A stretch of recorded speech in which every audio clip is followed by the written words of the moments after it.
السلام علیکم۔ امید ہے آپ سب ٹھیک ٹھاک ہوں گے، خیریت سے ہوں گے۔ آج میں آپ لوگوں کو ایک ایسا وظیفہ بتاؤں گا جو ہمارے پیارے نبی محمد صلی اللہ علیہ وآلہ وسلم نے بتایا ہے۔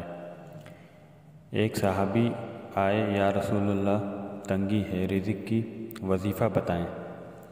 کتنے لمبے لمبے وظیفے لوگ پڑھ رہے ہیں کہ کاروبار کھل جائے اور روزی بڑھ جائے۔ میں قربان جاؤں آپ پر یا رسول اللہ، آپ کی شفقتوں پر، آپ کی رحمتوں پر۔ یہ کرو میری بات نہیں ہے، میرے نبی کی بات ہے۔ تجربے کی وجہ سے کرو گے تو کچھ نہیں ملے گا، یقین سے کرو گے تو دروازے کھلتے دیکھو گے کہ یا رسول اللہ یرید ان یسع علیہ رزقی، میں چاہتا ہوں میری روزی کھل جائے۔ تو آپ نے کہا تو باوضو رہا کر، تیرا رزق کھل جائے گا۔ کوئی زور لگتا ہے وضو میں؟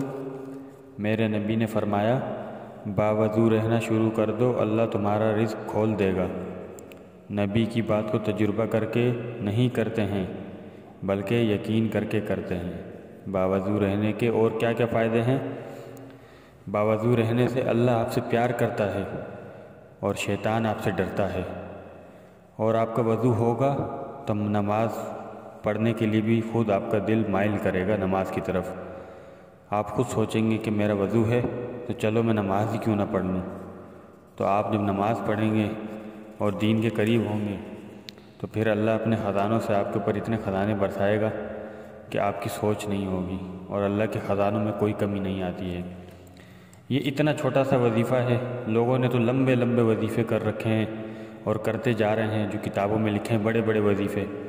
صرف ہمارے نبی پاک صلی اللہ علیہ وسلم کا یہ وظیفہ ہے کہ آپ صرف باوضو رہیں، بس انشاءاللہ آپ کے گھر پہ رزق کے دروازے کھل جائیں گے۔ ہمارے نبی کی بات ہے، یہ کوئی تجربہ نہیں ہے، ہمیں ان کی بات پر یقین کر کے کرنا ہے عمل۔ امید ہے ویڈیو آپ کو سمجھ آ گئی۔